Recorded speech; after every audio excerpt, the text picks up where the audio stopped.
నేను మీటింగ్లో ఉన్నాను, కాల్ మీ లేటర్. దేవుడు అలా కాదండి, కాల్ చేసిన ఎన్ని కాల్స్ అయినా సరే ఆయన రిసీవ్ చేసుకుంటాడు. ఆయన ఫోన్ ఎప్పుడు బిజీగా ఉండదు. నెట్వర్క్ ఒక్కొక్క ఏరియాలో ఉందనుకో 1000 ఫోన్లు పట్టుకుంటుంది, అంతగానే సిటీ ఉందనుకో ఒక 2000 ఫోన్లు పట్టుకుంటుంది. అక్కడ ఒక 5000 మంది వచ్చారు, మన ఫోన్లు పనిచేయదు. ఎందుకంటే ఆ టవర్ మీద ఒత్తిడి పడిపోతుంది. మన దేవుడు అలాంటి ఒత్తిడి పడిపోయే దేవుడు కాదండి. మొత్తము ప్రపంచానంతటినీ కూడా వారి యొక్క ట్రబుల్లో నుండి, వారి ఇబ్బందుల్లో నుండి, వారి ఇరుకుల్లో నుండి వారిని విడిపించే శక్తిమంతుడు. హల్లెలూయా. ఉన్నవారని కానీ, లేని వారిని కానీ, చదువు లేరని కానీ, బలము లేదని కానీ, ముసలివారని కానీ కాదు, అన్నవలే ఒక నిబంధన చేసుకుని, ఒక తీర్మానం చేసుకుని మొరపెట్టినట్లయితే నీ మొర వింటాడమ్మా, నా మొర వింటాడా? అనుభవం నేను చెప్తున్నాను. మోకరిస్తావా? మోకరించి ప్రార్థన చేస్తావా?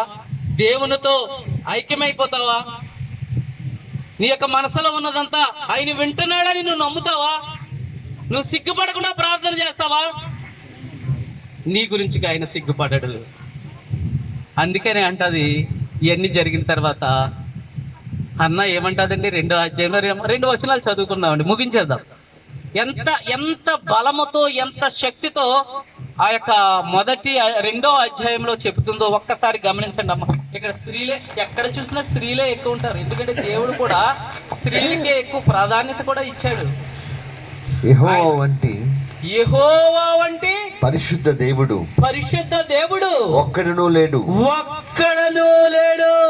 నీవు తప్ప మరి ఏ దేవుడునూ లేడు. నీవు తప్ప మరి ఏ దేవుడును లేడు. నా జీవితంలో లేడు, ఈ ప్రపంచంలో ఉన్నా గానీ ప్రయోజనము లేదు. మన దేవుడి వంటి ఆశ్రయదుర్గం ఏదీ లేదు. మన దేవుడు అంటే ఆశ్రయదుర్గం. ఆశ్రయదుర్గం అంటే మనకు కష్టం వచ్చినప్పుడు ఆయన సన్నిధికి రావడానికి. ఏదైనా కష్టం వచ్చిందనుకో, దైవజనుడు ఇక్కడ ఉన్నాడు అనుకో, దైవజనుడు ఉన్నాడు, వెళ్ళి చెప్పుకుందామని అనుకుంటారా? అనుకోరా? వాటి కంటే 1000 రెట్లు ఆశ్రయదుర్గము. మన ఆశ్రయదుర్గము, మనం ఆశ్రయించేటటువంటి దుర్గము, మనకున్నటువంటి సమస్యలను తీర్చే దుర్గము. ఎవ్వరూ అవసరం లేదు మధ్యవర్తిగా. డైరెక్ట్ గా మనము దేవుని దగ్గర మొరపెట్టినప్పుడు హన్నాకు జవాబిచ్చినట్లుగా దేవుడు మీ అందరికీ, మనందరికీ కూడా దేవుడు సహాయం చేసేవాడై ఉన్నాడు. అయితే ఒక నిబంధన చేసుకోవాలి. ఆ నిబంధన దేవుని సన్నిధిలో నిత్యము నిలిచి ఉండాలి. ఇంకో వచనం చదువు బాబు, చదువుకోండి. మీరు ఇంటికి వెళ్ళిన తర్వాత చక్కగా ఈ యొక్క మాటలు చదివించుకోండి. ఈ రోమాలు అలా పైకి నిలిచుంటాయి. ఎందుకో తెలుసా? అటువంటి మాటలు ఆ యొక్క స్త్రీ హన్నా పలుకుతుందంటే తన జీవితంలో అది అంటది, తన అవమానమును తీసివేశావు. చదవండి. యెహోవా అనంత జ్ఞానియగు దేవుడు. అనంత జ్ఞాని, ఆయన కంటే జ్ఞానమైన వారు ఎవరునూ లేరు ఈ లోకంలో. ఆయనే క్రియలను పరీక్షించువాడు. అవును. ఇక నువ్వు అంత గర్వంగా మాట్లాడుకుని చూడు, అంటే ముందు గర్వంగా మాట్లాడారు, ఇంకా మాట్లాడకండి. అటువంటి మీరు మాట్లాడినా కానీ అటువంటి దానికి నేను ఏమాత్రము వాల్యూ చేయను. ఇప్పుడు నేను గొడ్రాలను కాదు, నేను ఒక సమయాలు, ఒక మంచి సమయాలను కన్నాను అని చెప్పి ఆ విధంగా కిందకి చూసుకుని వెళ్తే బోల్ టైం పట్టేస్తుంది. కానీ తను మాట్లాడుతున్న మాటల్లో గొప్ప ధైర్యము, గొప్ప విశ్వాసము, గొప్ప సమర్పణ అక్కడ కనిపిస్తూ ఉంటుంది. మరి చూసారా, అక్కడ ఏలీ కుమారులు బహు దుర్మార్గులు. మరి అన్నా యొక్క కుమారుడు సమూయేలు, ఆయనకు దేవుడు ఆ యొక్క 3వ అధ్యాయంలో చూసినట్లయితే కనిపిస్తుంది, ఆయన దర్శనమిచ్చి ఒక్కసారి కాదన్నా సరే, నువ్వు నాకు తెలియదు అన్నాడు సరే, ఆయన అభిషేకించాలనుకున్న వారిని ఆయన అభిషేకిస్తాడు. ఆయన దీవించాలనుకున్న వారిని ఎవ్వరూ ఆపలేరు. మధ్యన ఎవ్వరూ వచ్చి ఆపలేరు.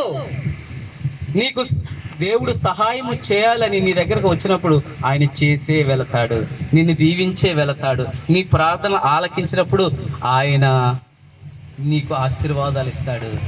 ప్రియమైనటువంటి వారలారా, ఇందాక నాకు కూడా వచ్చినటువంటి సహోదరుడు ఒక మంచి మాట జ్ఞాపం చేశాడు. యోబు ఎన్నో గొర్రెలు, ఎన్నో మేకలు, ఎన్నో పనివారు అందరూ ఉంటుండగా, ఈ ప్రార్థనలో విషయం కాబట్టి మరలా నేను జ్ఞాపం చేస్తున్నాను, ఒక్కొక్క బిడ్డ కొరకు ఎర్లీ మార్నింగ్ లేచి బలి అర్పించేవాడు అని. ఇంకా వాళ్ళు తప్పు చేయలే అంటే మనం ఇంకా ఆయన అలర్ట్గా ఉన్నాడు. అలర్ట్గా ఎందుకున్నాడు? తన బిడ్డలు చెడిపోకూడదు, సైతాను పాలు కాకూడదు అని. అలాగే మనము కూడా ప్రతి ఉదయము మన బిడ్డల కొరకు, మన భర్తల కొరకు, భర్తల భార్యల కొరకు మొరపెట్టాలి దేవుని దగ్గర. ఆ దినమంతా కూడా ఆయన ఆశీర్వాదములు మనకు తోడుగా ఉంటాయి. ఇలాపి వాక్యంలో ఉంది కదా, ఏమనుంది? రేయి మొదటి చామున లేచి నీళ్లు కుమ్మరించినట్లుగా. ఒక బిందె నీళ్ళట్టుకు వచ్చి ఆ డ్రమ్ములు వేయాలంటే మీరు ఇలా ఎత్తే చాలా టైం పడుతుంది కదా. అంతా కుమ్మరించాలి. మీ మనసంతా కుమ్మరించి దేవుని దగ్గర మొరపెట్టినప్పుడు దేవుడు మీకు జవాబిచ్చే దేవుడు. ఈ రోజున దేవుడు మాట్లాడుతున్నాడు. ఇంతమంది దైవజనులు, అభిషక్తులు మరి వచ్చి ఎండనికై చాలా తీవ్రమైన ఎండ మరి ఈ యొక్క మందిరాన్ని ప్రతిష్ఠించడానికి, ప్రార్థించడానికి, ప్రభువా ఈ మందిరంలోకి మీరు దిగిరండి. సమయాలకు దర్శనమిచ్చినట్లుగా ఈ మందిరంలోకి వచ్చి ఏ కష్టంతో అయితే, ఏ ఇబ్బందితో అయితే వస్తూ ఉన్నారు, వారు నాతో చెప్పలేకపోవచ్చు, మాతో చెప్పలేకపోవచ్చు, కానీ ప్రభువా డైరెక్ట్గా మీతో సంభాషించుటకు నువ్వు యోగ్యత ఇచ్చావు అని చెప్పి మరి అక్కడ ప్రార్థించినట్లయితే మీ అందరికీ కూడా దేవుడు మీ కష్టాలను తీరుస్తాడు, మీ యొక్క ఇబ్బందులు తీరుస్తాడు. మీరు బయటికి వెళ్ళినప్పుడు ఆశీర్వాదపడతారు, లోపలికి వచ్చినప్పుడు ఆశీర్వాదపడతారు. కీర్తన గ్రంథం 34వ వచనంలో అనుకుంటారు, 37వ వచనంలో గ్రంథంలో 7వ వచనంలో అంటాడు, ఆయన యందు భయభక్తులు వారి చుట్టూ ఆయన దూత కావల ఉండి వారిని రక్షించడి. ఈ యొక్క అడవి ప్రాంతాల్లో తిరుగుతూ ఉన్నప్పుడు ఆయన దూత మీకు తోడుగా ఉంటాడు. 91వ కీర్తనలో చెప్పినట్లుగా మీ కాళ్ళకు రాయి తగలకుండా తమ దూతలు వచ్చి తమ చేతుల మీద ఎత్తు పట్టుకుంటారు.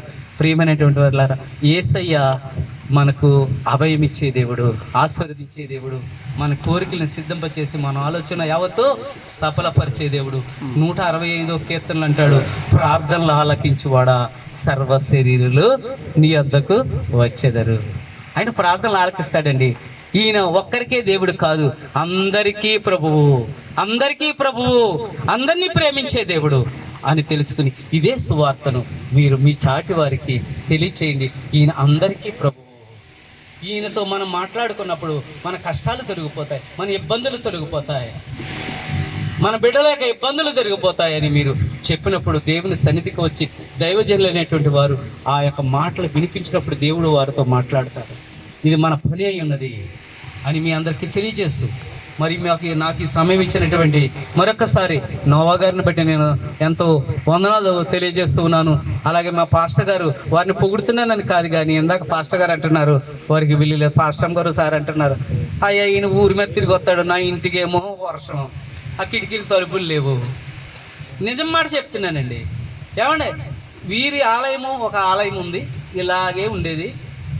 నేను కూడా ఆలయానికి అప్పుడప్పుడు ప్రార్థనకు వెళుతూ ఉంటాను, వస్తూ ఉంటాను. ఎవరిని ఏమీ అడగడండి ఈయన. నా భార్య ఒకరోజు నాతో కూడా ఆ ఆలయానికి వచ్చింది. మేము మా యొక్క వేరే ఆలయము అప్పుడు అన్నది, ఏమండి ఈ ఆలయం ఇలా ఉందేంటి? అయ్యా ఇలా ప్రభాకర్ రావు గారు అయిందా, సరే, మరి మీరు ఎవరో ఈ ఆలయానికి ఏం చేయలేదా? ప్లాస్టింగ్ లేదండి, ఇలాగే ఉంది, సేమ్ ఇంతే. అంటే ఆయన గురించి అర్థం అవడానికి చెప్తున్నా. ఆయనతో అంటాడు దేవుడే చూసుకుంటాడండి. దేవుడు ఆయన సమయం వచ్చినప్పుడు ఆ పనిని పూర్తి చేస్తాడు. ప్రియమైనటువంటి గుర్తు చేసుకోండి, వారు ఏదో తెల్లబట్టలు వేసుకుని వస్తున్నారని చెప్పి వారికి కార్లు లేవు, లేకపోతే ఏసీ రూములు లేవు, కానీ దేవుని కొరకు ఒక తపన, దేవుడు పెట్టినటువంటి పనిని ఇక్కడ ఉన్నటువంటి దైవజనులు అందరూ కూడా ఆ పనిని పూర్తి చేయాలి. యోహాను సువార్త 17వ అధ్యాయంలో యేసుక్రీస్తు ప్రభు వారు చెప్తున్న మాట అదే, నువ్వు నాకు ఇచ్చిన పని ముగించాను అని. ఆ ప్రార్థన చదువుకోండి ఒకసారి, యోహాను 17వ అధ్యాయం. ఆమేన్, హల్లెలూయా. సంపూర్ణముగా నెరవేర్చారు యేసయ్య. ఆయనే మనకు మార్గము, ఆయనే మనకు దిక్సూసి. మరి మనం ఈ లోకంకి ఎందుకు వచ్చామో ఒకసారి గుర్తెరిగి ఆ పనిని మనం ముగిందాం. దేవుడు మనకు ఆశీర్వాదాలు అనుగ్రహిస్తాడు. మరలా ఆ యేసయ్య ఉన్నటువంటి, లేకపోతే మన ప్రభువు మన తండ్రి ఉన్నటువంటి ఆ సియోనులోకి మరి మనం వెళ్ళాలి. అదే అధ్యాయంలో కింద అంటాడు, కింద మాట కూడా చదవండి, ఒక అధ్యాయం 24వ వచనంలో కింద, యేసుక్రీస్తు ప్రభు ఈ లోకంలో ఉన్నప్పుడు కొంతమంది ఆయన హేళన చేశారు.